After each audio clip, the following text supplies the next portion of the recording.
김건희 여사에 대한 전격적인 재수사 결정, 그 배경과 결론이 어떻게 날지도 한번 알아보겠습니다. 법조팀 현지호 기자 나와 있습니다. 현 기자, 우선 서울고검이 재수사하기로 하게 된 결정적인 배경이 무엇입니까? 네, 김건희 여사에 대한 무혐의 종결 이후에 네. 특혜를 줬다, 부실 수사를 했다, 이런 각종 논란이 많았죠. 앞서 헌법재판소도 이창수 서울중앙지검장 탄핵 심판을 기각하면서 수사에 미흡한 부분이 있다, 이렇게 지적을 하기도 했습니다. 이런 논란을 해소하기 위해 추가로 수사를 해야 하는 거 아니냐, 그리고 지금까지 나온 의혹만으로도 기소를 해볼 수 있는 거 아니냐, 서울고검에서 이런 판단을 한 것 같습니다. 검찰 출신의 한 법조인은 재수사는 단순히 의혹 해소를 위해서라기보다는 기소가 가능하다는 판단이 있을 때 한다, 이렇게 설명했습니다. 재수사 결정이 나온 이상 검찰이 김 여사를 기소할 가능성은 커졌다고 볼 수 있겠습니다. 김건희 여사를 기소할 가능성이 커졌다.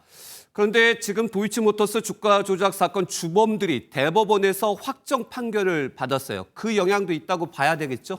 네, 그렇게 보입니다. 이게 확정 판결이 난 만큼 네. 관련자들을 다시 불러서 조사해볼 필요성이 있다, 이렇게 판단한 것 같은데요. 가장 중요한 건 권오수 전 회장의 진술일 겁니다.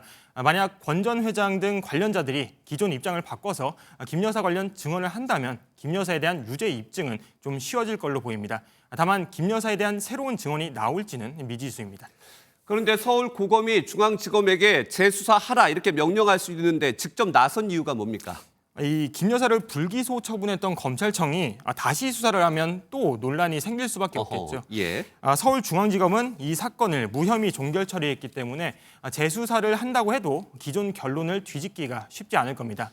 평소 수사를 직접 하지 않는 서울고검이 재수사를 하겠다는 것 자체가 이미 김 여사를 기소하는 쪽으로 방향을 잡은 거 아니겠냐, 이런 분석도 나옵니다. 그런데 김 여사는 이것 외에도 다른 사건들로 수사를 받고 있어요. 확대될 가능성이 좀 있나요?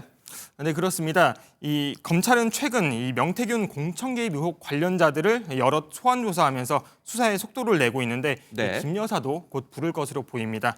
건진법사 전성배 씨와 관련된 수사에서도 김 여사가 연루돼 있죠. 김 여사에 대한 수사가 전방위 동시다발적으로 진행되는 모양새입니다. 그렇다면 지금 도이치모터스 주가 조작 사건, 명태균 사건, 그다음에 건진법사 사건 이렇게 다발적으로 이루어지고 있는데 재수사를 하게 된다면 검찰이 김 여사를 소환 조사해야 할 것 같은데 공개도 되나요?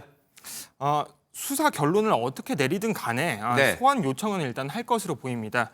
형사 사건에 정통한 한 법조인은 김 여사를 안 부르면 안고 없는 찐빵 같은 게 아니냐, 이렇게 평가하기도 했는데요. 주가 조작 관련자들을 먼저 부른 뒤 김 여사를 소환할 걸로 보이는데 예. 다만 김 여사가 이에 불응할 수도 있습니다.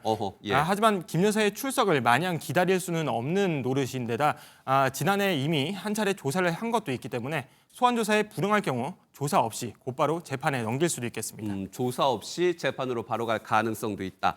그렇다면 재수사 결론은 언제쯤 날 것으로 예상됩니까? 추가로 수사해야 될 분량이 많다면 좀 시간이 걸릴 수도 있겠지만 이번 사건은 그렇지는 않을 것 같습니다. 오래전 사건이라 새로 강제 수사를 하기도 어려울 걸로 보이고요. 네. 빠르면 대선 전에 결론이 나올 수 있다는 전망도 나옵니다. 네, 지금까지 윤석열 전 대통령의 부인이죠. 김건희 여사의 검찰 조사가 임박했다는 소식 전해드렸습니다. 현지호 기자였습니다. 고맙습니다.